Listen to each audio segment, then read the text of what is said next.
नमस्कार, बहुत स्वागत है आपका देश दुनिया में। मैं हूं आपके साथ श्रुति श्रीवास्तव। देश दुनिया में सबसे पहले बात राजस्थान की। राजस्थान में जनसंख्या के मुद्दे को लेकर सियासत जबरदस्त तरीके से गर्म हो रही है। राजस्थान सरकार में मंत्री झावर सिंह खर्रा ने जनसंख्या कानून को लेकर बड़ी बात कही। मंत्री ने कहा कि जनसंख्या कानून को लागू किया जाना चाहिए और जिन लोगों के 3 से ज्यादा बच्चे हैं उन्हें सरकारी सुविधाओं का लाभ नहीं मिलना चाहिए। राजस्थान के मंत्री से एक कदम आगे बढ़ते हुए बीजेपी विधायक बाल मुकुंद आचार्य ने कहा कि 4 बेगम और 36 बच्चे अब नहीं चलेंगे। समाज विशेष की बात नहीं है, ये कटु सत्य है कि जब जनसंख्या बढ़ेगी, संसाधन घटेंगे तो समस्याएं उत्पन्न होंगी। और इसलिए अब भारत सरकार के स्तर पे भी ये प्रयास चल रहा है, ये विचार आया है कि अब 2 या 3 से ज़्यादा जिन दंपतियों के, जिन परिवारों में संतान होंगी, उन्हें किसी भी प्रकार से सरकारी सुविधाओं का लाभ नहीं मिले। इस प्रकार का कानून भी बहुत जल्दी आपको देश में देखने को मिलेगा। और राजस्थान में बीजेपी के विधायक बाल मुकुंद आचार्य ने भी ऐसा बयान दिया कि मंत्री जी का बयान पीछे छूट गया। बाल मुकुंद आचार्य ने कहा कि अब 4 बेगम और 36 बच्चे नहीं चलेंगे। सुनिए पहले बीजेपी विधायक का बयान। एक देश एक कानून है, तो जनसंख्या दिवस पिछले दिनों गया है और एक भारी समस्या है कि किस प्रकार से जनसंख्या वृद्धि हो रही है और बैलेंस भी बिगड़ रहा है, अनुपात भी किस हिसाब से हो रहा है संख्या का। कुछ एक पर्टिकुलर एक समाज तो है जो 4 बेगम और 36 बच्चा इस देश में रखता है। ऐसे अनगिनत है हमारे पास में मामले, तो ये तो गलत है। सबके लिए समान कानून होना चाहिए। देश का विकास कैसे आगे बढ़ेगा, देश की समृद्धि में, विकास में सबका अधिकार है। ये संविधान को नहीं मानते हैं, ये अपने आरएसएस के संविधान को मानते हैं और इसीलिए ये दिक्कत आई है कि इनको पूर्ण बहुमत नहीं मिला और जनता ने इनको नकार दिया। आने वाले समय में राजस्थान में 5 उपचुनाव हैं, इनको फिर नकारेंगे।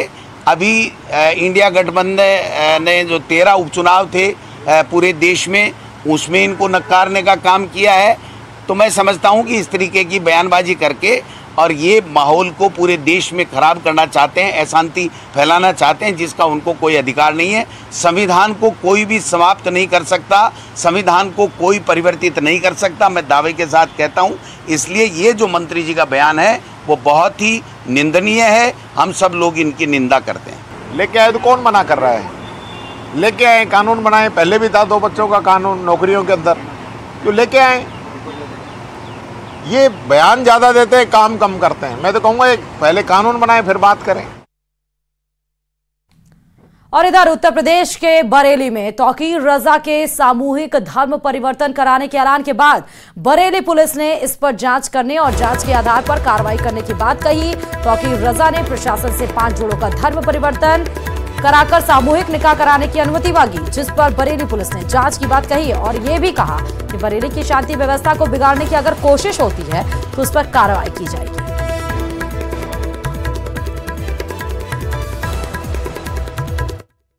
मैं एक चीज जानना चाहता हूँ मौलाना तौकीर रजा फसादी से, यानी कहने का मतलब दंगाई से, स्पष्ट रूप से दंगाई है। प्रत्येक एक बच्चा जानता है कि 2010 का दंगा इसने कराया और फिर ये दंगा कराना चाहता है। मैं जानना चाहता हूँ कि इस्लाम में किसी को कन्वर्ट करा के ये कौन सा उनको सदगति दे रहा है, कौन सा उनको ऊंची पदवी दे पा रहा है? हम जिस नरक से उन लड़कियों को निकालते हैं, कभी उन लड़कियों की व्यथा इसने सुनी? कभी उन लड़कियों को दुख सुना इसने?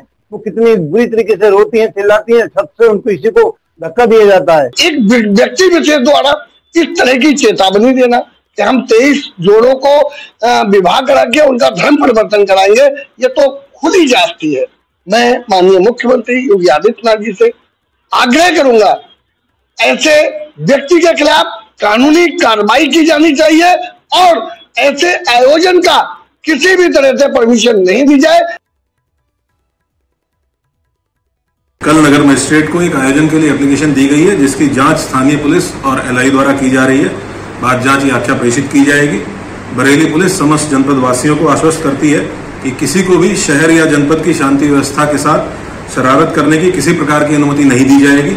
अगर कोई व्यक्ति ऐसा प्रयास भी करेगा तो पुलिस उसे कानून की पूरी सख्ती और ताकत के साथ हैंडल करेगी। बिना अनुमति के किसी भी प्रकार का कोई भी आयोजन जनपद में नहीं होने दिया जाएगा। चलिए अब बात फिर से उत्तर प्रदेश के मथुरा की कर लेते हैं, जहां मथुरा के बरसाना मंदिर में केक काटकर जन्मदिन मनाने का मामला ठंडा भी नहीं पड़ा था कि एक और वीडियो ने हलचल मचा दी। यहां मंदिर परिसर में शादी का कार्यक्रम हो रहा था। शादी का वीडियो सोशल मीडिया पर वायरल हुआ तो हड़कंप मच गया। मंदिर के रिसीवर ने वीडियो का संज्ञान लेते हुए तत्काल सुरक्षा कर्मियों को मौके पर भेजा और शादी रुकवाई। बरसाना के श्री जी मंदिर परिसर में ये शादी हो रही थी। वायरल वीडियो में दूल्हा दुल्हन कुर्सी पर बैठे हैं और वरमाला की रस्म की तैयारी चल रही थी। दिल्ली के शालीमार बाग इलाके के रहने वाले दूल्हे की सूरत की लड़की से शादी हो रही थी। दूल्हे के पिता बेटे की शादी राधा रानी के चरणों में करना चाहते थे। इसके लिए वो परिवार के साथ बरसाना पहुंचे और मंदिर के किसी पुजारी से बात कर शादी की रस्म शुरू कर दी। मंदिर परिसर में शादी का वीडियो वायरल होने के बाद रिसीवर प्रबंधन हरकत में आया। मंदिर के रिसीवर ने मंदिर में तैनात निजी सुरक्षा कर्मियों को भेजकर इसे रुकवाया।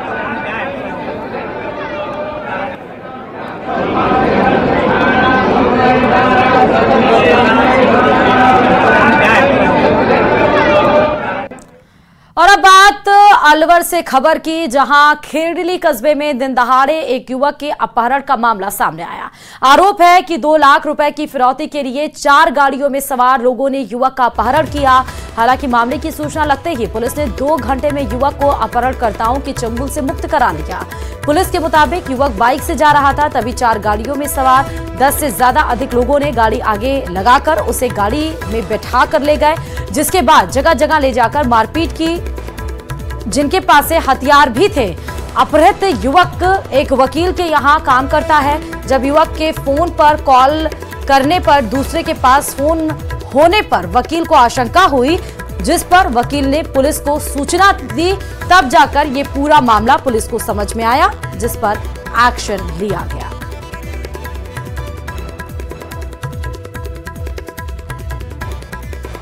मैं सुबह घर से रंजीत भाई साहब के घर पेट्रोल देकर अपने घर जा रहा था, तभी एक स्विफ्ट गाड़ी और 2 अलग गाड़ी आई और उसमें से 10-15 आदमी निकले और मुझे ज़बरदस्ती गाड़ी में बैठाकर ले जाने लगे, पटक कर ले गए और क्या नाम है सौंकरी के बाग के पीछे ले जाकर मेरे साथ वहाँ पर मारपीट की। उसके बाद में 2 लाख रुपए की मुझसे फिरौती मांगी। मैंने देने से मना किया तो ये मुझे जगदीश सरपंच सौंकर के घर लेकर गए और वहाँ पर उसने मेरे साथ मारपीट की। जो पीड़ित लड़का है रवि कुमार सोनी, ये मेरे पास काम करता है। मैंने इसको सुबह मेरे ऑफिस आने के लिए कॉल किया तो इसका मोबाइल घुसा के एक कोई विक्रम नाम का है, उसने मेरे को बताया कि साहब क्या कहते हैं इसको मैं ला रहा हूँ आपके पास। तो मैंने कहा भाई बात क्या है। उसके बाद में मेरा इससे संपर्क नहीं हुआ, मोबाइल बंद हो गया। फिर 2 घंटे तक जब कहीं संपर्क नहीं हो पाया तो मुझे शंका होगी तो कोई बात हो गई है। तो फिर मैंने पुलिस को सूचना करी कि साहब मेरे पास एक बच्चा काम करता है रवि कुमार सोनी, उसके साथ कोई घटना हुई है कि मोबाइल स्विच ऑफ है। तो फिर पुलिस ने सर्च किया, पता लगा कि 3-4 गाड़ियों में 10-15 लोग हैं। सुबह 10-10:15 बजे उठा ले गए और क्षेत्र में जगह जगह घुमा के उसके साथ जगह जगह मारपीट की है। और ये खबर भी अलवर से ही है। सरिस्का इलाके अंतर्गत आने वाले सिरावास गांव में सुबह सुबह पैंथर घुस गया। गांव में पैंथर के आने से लोग सहम उठे। लोग पैंथर के डर के कारण मकान की छत पर चढ़ गए। पैंथर ने एक बाड़े में घुसकर 3 बकरियों को अपना शिकार बना लिया। ग्रामीणों ने इसकी सूचना फौरन वन विभाग को दी। वन विभाग सूचना मिलने के बाद पहुंची और पैंथर को कड़ी मुश्किलों से ट्रैंकुलाइज कर पकड़ लिया। तस्वीरें आपको अलवर से दिखा रहे हैं पैंथर के मूवमेंट की, जब गांव में अचानक से घुसा। जैसे ही पैंथर को देखा गांव वालों ने वैसे ही हरकत में आ गए। अपनी जान बचाने के लिए पैंथर से लोग अपने अपने घर के छत पर चढ़ गए। तुरंत फौरन वन विभाग को सूचना दी गई। वन विभाग की टीम मौके पर पहुंची, ट्रैंकुलाइज किया, पैंथर को पकड़ लिया। फिलहाल ये खबर अलवर से।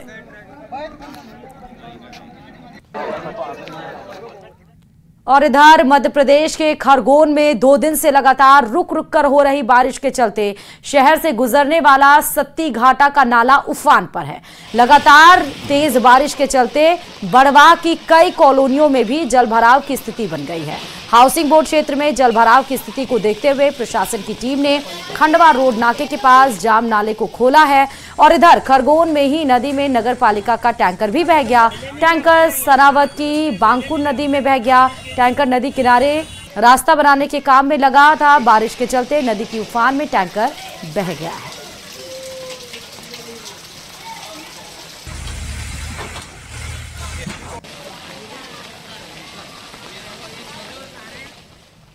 और अब बड़ी खबर मध्य प्रदेश से है, जहां बीजेपी विधायक का अजीबोगरीब बयान सामने आया। गुना से बीजेपी विधायक पन्नालाल शाक्य ने एक कार्यक्रम में युवाओं को कॉलेज की डिग्री लेने के बयान पंक्चर की दुकान खोलने की सलाह दे दी। दरअसल 14 जुलाई को प्रधानमंत्री कॉलेज ऑफ एक्सीलेंस के उद्घाटन कार्यक्रम में पन्नालाल शाक्य ने मंच से छात्रों को नसीहत देते हुए कहा कि ये कॉलेज की डिग्री से कुछ होने वाला नहीं, मोटरसाइकिल की पंक्चर की दुकान खोल लेना, जिससे कम से कम जिंदगी चल तो जाएगी।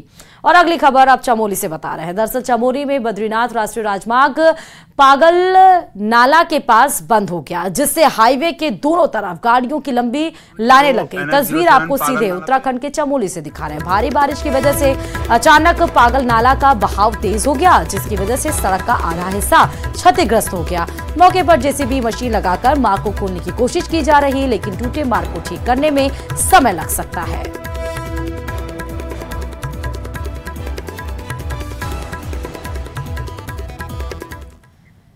और वहीं चमोली में ही बद्रीनाथ राष्ट्रीय राजमार्ग पर मारवाड़ी पुल के पास देर रात भारी बारिश से लैंडस्लाइड हो गया। मलबा एक कच्चे मकान के ऊपर गिर गया, जिसमें उसमें रह रहे एक नेपाली मूल के शख्स की मौत हो गई, जबकि 2 लोगों ने भागकर अपनी जान बचाई और एक युवक को चोटें आई हैं, जिसे अस्पताल में भर्ती करा दिया गया है। सूचना मिलते ही मौके पर एसडीआरएफ और पुलिस की टीम भी पहुंची। लोगों का रेस्क्यू किया गया।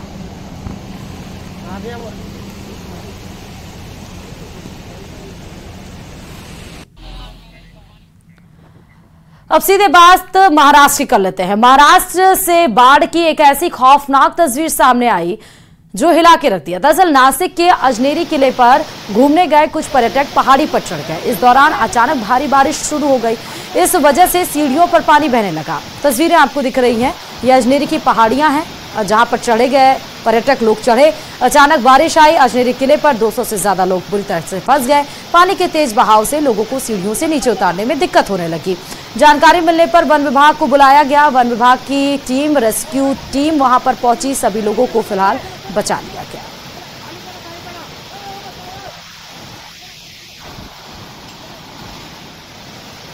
तो महाराष्ट्र के नासिक की ये सीधे तस्वीरें आपको दिखा रहे हैं। पर्यटक देखिए अजनेरी घाटी पर किस तरह से चढ़ गए, लेकिन अचानक बारिश की वजह से सभी 200 ये पर्यटक बताए जा रहे हैं जो वहां फंस गए। जो नदियां, जो आपको जो स्टेयर्स यानी सीढ़ियां थी, जो झरने के रूप में आपको दिखाई पड़ रही हैं, ये सीढ़ियां थी जिस पे चढ़कर ही वो लोग घाटी पर चढ़े थे।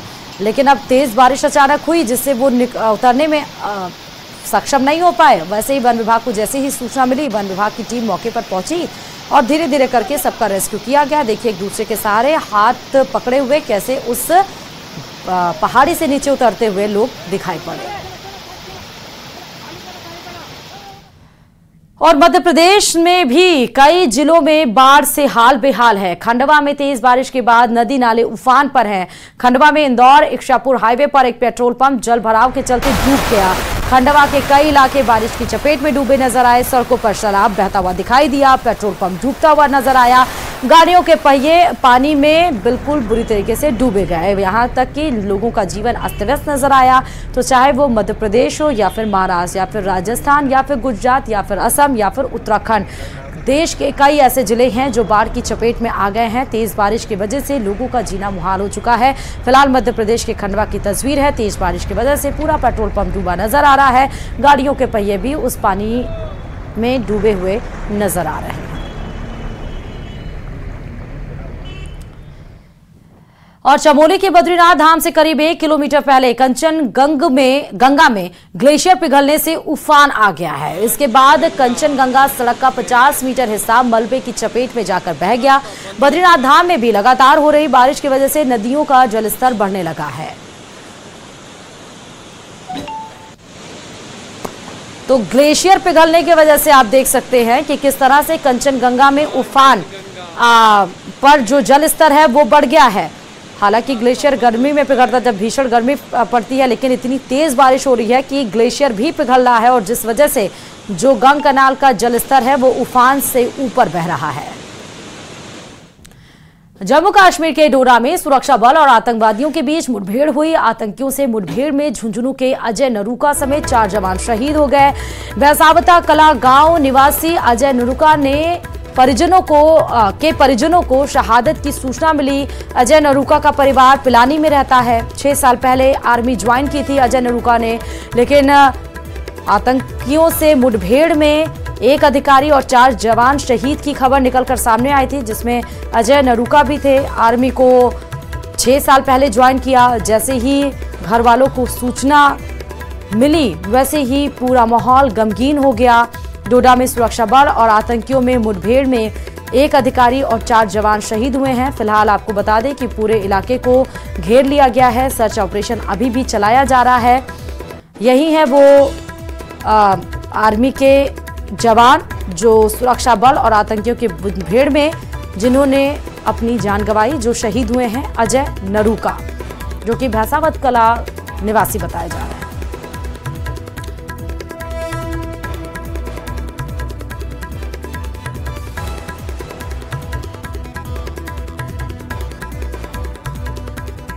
तो शेखावटी के लाल ने अपनी जान गंवाई और मुठभेड़ में ये जान शहीद हुए हैं अजय नरूका। झुंझुनू के रहने वाले हैं और अजय नरूका के साथ 4 जवान और शहीद हुए। अधिकारी पोस्ट पर थे अजय नरूका।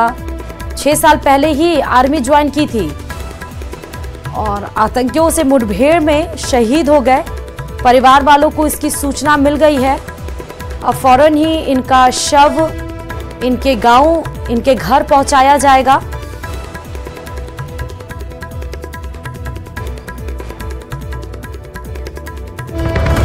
और इस वक्त की बड़ी खबर आपको बता रहे हैं, अजमेर से सर तन से जुदा के नारे लगाए गए हैं। गाने के मामले में एक फैसला आ गया है। दरअसल गौहर चिश्ती सहित सभी 6 आरोपियों को दोष मुक्त कर दिया गया है। सभी को न्यायालय ने बरी कर दिया। तो बड़ी खबर आपको अजमेर से इस वक्त की बता रहे हैं। सरतन से जुदा के नारे, लजमेर गाने के मामले में आया है फैसला। गौहर चिश्ती सहित 6 आरोपियों को दोष मुक्त कर दिया गया है। सभी को न्यायालय ने बरी कर दिया है। बड़ी खबर आपको इस वक्त बता रहे हैं। गौहर चिश्ती सहित 6 आरोपी इस केस में दोषी पाए गए थे, जिनके ऊपर आरोप पर आरोप लग रहे थे। हालांकि अपना अपना पक्ष वकीलों के द्वारा रखा जा रहा था। आज न्यायालय में इसकी फिर से सुनवाई हुई और न्यायालय ने सभी को बरी कर दिया है। गौहर चिश्ती सहित 6 आरोपी फिलहाल इस समय बरी हो गए हैं। सरतन से जुदा के नारे लगाए गए थे। गाने के मामले में ये फैसला आया है, हक में फैसला आया है गौहर चिश्ती के। बड़ी खबर इस वक्त की अजमेर से आपको बता रहे हैं।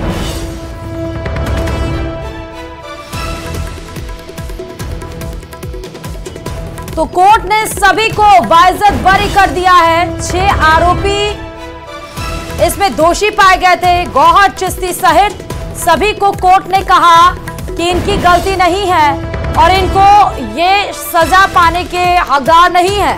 फिलहाल इनके हक में ये फैसला और इनके लिए खुशी की बात आज। और गौहर चिश्ती सहित 6 आरोपी सरतन से जुदा गाने मामले में कोर्ट ने इनके हक में फैसला सुनाते हुए इनको बरी कर दिया है।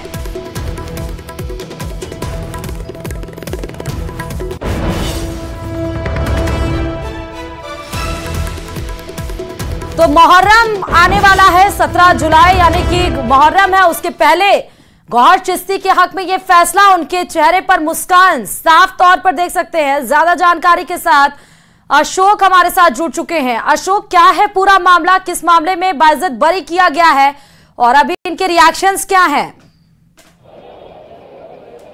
जी बिल्कुल, 2 साल पहले दरगाह के बाहर, निजाम गेट के बाहर जो है सर तन से जुदा के नारे लगाए गए थे और उसके बाद जो है गौहर चिश्ती सहित 6 आरोपियों को इस मामले में आरोपी माना गया था। इस आरोप के बाद जो है इस कोर्ट में जो है आज उनकी पेशी थी। इस मामले में अभियोजन पक्ष की ओर से 22 गवाह और 32 दस्तावेज के साथ ही 20 आर्टिकल पेश किए गए थे। हालांकि क्या आधार रहा उनको बरी करने का, इसे लेकर कुछ भी अभी जब अधिवक्ता से बातचीत की गई तो उन्होंने कहा कि अभी फैसला पड़ा नहीं है, पढ़ने के बाद ही इस मामले में बताया जाएगा। लेकिन एक बड़ी खबर अजमेर से निकल के आ रही है, एक बड़ा संगीन मामला जिसने देश को हिला दिया था। इस मामले में सभी आरोपियों को जो है बरी कर दिया गया है। हालांकि जो अधिवक्ता है, लोक अभियोजक है गुलाम नबी जी, उन्होंने कहा है कि इस मामले में हाईकोर्ट में जो है अपील की जाएगी। उनसे ही बातचीत कर लेते हैं, उनसे जानते हैं किस तरह की जो कमी रही या फिर क्या इसमें जो आधार रहा जिसके आधार पर जो है उनको बरी किया गया है। लीजिए बात कीजिए। माननीय न्यायालय ने गौहर चिश्ती वाले प्रकरण में सभी मुलजिमान को दोष मुक्त कर दिया है, बरी कर दिया है। जो भी माननीय न्यायालय का फैसला है मैं उसकी अच्छी तरह स्टडी करूंगा और मैं हाई कोर्ट में इसकी अपील करूंगा। क्या आधार मानते हैं आप? न्यायालय ने प्रोनाउंस किया है, पूरा डिटेल ऑर्डर अभी आया नहीं है, मैं डिटेल ऑर्डर पूरा देखूंगा, उसके बाद ही इसकी अपील करूंगा। इस मामले में बड़ा मामला था, देश भर में जो चर्चा थी, मामला था, ये देश विरुद्ध मामला था। मैं तो मानता हूँ हमने अच्छी तरह मजबूती से इसको लड़ा है, लेकिन अब न्यायालय का आदेश है, वो मानना है। न्यायालय ने जो आदेश दिया है उसे मानना पड़ेगा, लेकिन मैं उच्चतम न्यायालय में इसकी अपील पेश करूँगा। उच्चतम न्यायालय में जाने की यहाँ पर बात की जा रही है। जो गौहर चिश्ती क्योंकि ये मामला थी और सभी को याद लगाए गए हैं। तो बड़ी खबर आपको इस वक्त की बता रहे हैं, गौहर चिश्ती समेत 6 लोगों को गिरफ्तार किया गया था। पिछले महीने की अगर हम बात करें तो सर तन से जुदा केस की सुनवाई बताया गया था कि पूरी हो गई है और कोर्ट के फैसले का इंतजार आना बाकी है। और अब कोर्ट के फैसले का इंतजार फिलहाल खत्म हो चुका है। अशोक लगातार जुड़े हुए हैं। अशोक, क्योंकि वकील की तरफ से किया जा रहा है कि अपने सारे पक्षों को रखा गया और कोर्ट ने जो फैसला दिया है, हाँ फिलहाल वो मान्य है, लेकिन अब आगे कहा जा रहा है कि चैलेंज भी किया जाएगा। अशोक जी बिल्कुल, गौहर चिश्ती के जो वकील है वो हमारे साथ हैं, अजय वर्मा जी, उनसे बातचीत करते हैं, उनसे जानते हैं आपकी तरफ से क्या ऐसे दस्तावेज या क्या ऐसा रखा गया जिसके बाद इतना बड़ा जो मामला है देश में इसकी चर्चा हो रही थी और आज सभी को उम्मीद थी कि इस मामले में कुछ न कुछ फैसला ऐसा आएगा जिससे देश को कुछ न कुछ राहत मिलेगी। लेकिन क्या मामला रहा और क्या किस तरह की कार्रवाई रही? एक इसमें क्लियर करना चाहता हूँ, गौहर चिश्ती के वकील मेरे साथी हैं, मैं फकर जमाली और ताजिम सिद्दीकी जो मुख्य अभियुक्त थे उन लोगों का ही वकील हूँ। इसमें यह हुआ था कि आज से 2 वर्ष पूर्व शुक्रवार की नमाज के बाद में दरगाह के बाहर मौन जुलूस निकालने का कार्यक्रम तय हुआ था। उस दौरान ये प्रशासन ने इनको अनुमति ये दी थी कि आप मौन जुलूस निकालेंगे, किसी प्रकार के नारे और कोई भड़काने वाली कार्रवाई नहीं करेंगे। परंतु गौहर चिश्ती, फकर जमाली, ताजिम सिद्दीकी पर यह आरोप लगाया कि उन्होंने मौन जुलूस की शर्तों को भंग करते हुए लाउड स्पीकर से मोहम्मद साहब के लिए कत्ल करने वालों के सर कलम करने के नारे लगाए और भड़काने वाली कार्रवाई की। उसके थोड़े दिनों पश्चात कन्हैया मर्डर हो गया। मर्डर के बाद में 102, 117, 115 आईपीसी जोड़ी गई और नॉन अवेलेबल अपराध में धाराएं जुड़ी और जुड़ने आदिम सिद्दीकी और फकर जमाली बेल आउट थे और बाद में इन सब लोगों की ट्रायल यहाँ चली। ट्रायल के दौरान पुलिस के द्वारा इलेक्ट्रॉनिक एविडेंस, पेन ड्राइव वगैरह, सीडी वगैरह पेश की गई, परंतु वो पेन ड्राइव और सीडी कानूनी प्रावधानों के अनुसार खरी नहीं उतरी और जो एविडेंस थी वो उनकी सारे पुलिस वाले थे, उनकी एविडेंस टूटी टूटाई आई और उस एविडेंस में कहीं भी ये प्रूव नहीं हो पाया कि इन लोगों के द्वारा कोई अपराध किया गया है या इन लोगों के द्वारा उकसावे पे कन्हैया लाल का या नासिक में जो मर्डर हुआ वो मर्डर हुआ हो। इसलिए इनको संदेह का लाभ देते हुए इनको दोष मुक्त किया गया। संदेह का लाभ दिया गया आप कह रहे हैं, लेकिन ये जो वीडियो है वो पूरे देश में और दुनिया में चर्चित रहे, किस तरह से नारेबाजी लगाई गई थी, लेकिन इसके बावजूद भी परंतु उनको कानूनी प्रावधानों पे जिस कसौटी पे खड़ा उतरा जाता है उस कानूनी प्रावधानों की कसौटी को पुलिस पूरा नहीं कर पाई। जिस तरीके से उसको सील किया जाता है, जिस तरीके से उसको अटैच करते हैं, उसको मैनुअल नहीं बना सकते, उसी समय रिकॉर्डिंग होनी चाहिए। तो आपको बता दें कि जिस तरह बताया जा रहा है वकील के, हालांकि वकील के साथी बताए जा रहे हैं जिनसे संवाददाता अशोक ने बात की है, बताया गया है कि इसमें बताया गया था कि जो आरोप लगा गए हैं वो फिलहाल बेबुनियाद थे। बता दें कि अजमेर में ख्वाजा गरीब नवाज की दरगाह के बाहर लगाए गए सरतन से जुदा के नारों के मामले में अंतिम बहस फिलहाल पूरी कर ली गई थी। 12 जुलाई का डेट दिया गया था, लेकिन आज सुनवाई हुई और जो दरगाह के खादिम गौहर चिश्ती समेत अन्य लोगों को गिरफ्तार किया गया था, उनको बाजिद बरी कर दिया गया। हालांकि जो दूसरा पक्ष है वो ये कह रहा है कि कोर्ट ने जो फैसला दिया है उसका तो मान्य करते हैं, लेकिन आगे उनके सामने स्टेप है कि इसको चैलेंज भी किया जाएगा। अब देखना है कि 17 जून 2022 को जो अजमेर के दरगाह के सामने सरतन से जुदा के नारे लगाए गए थे, उसमें बताया गया था, आरोप यही था गौहर चिश्ती पर कि उन्होंने लाउड स्पीकर लगाकर और इस तरह के सरतन से जुदा के मामले लगाए गए थे। उसके बाद हमने फिर देखा कि उदयपुर में जिस तरह से कन्हैयालाल हत्याकांड का वीडियो भी सामने आया था, उसमें भी सरतन के जुदा वीडियो लगाए गए थे, बाकायदा अपलोड किया गया था वीडियो। तो अब देखना यह है कि आगे क्या कुछ होता है। फिलहाल कोर्ट ने गौहर चिश्ती समेत 6 लोग जो थे उनको बाइज्जत बरी कर दिया है।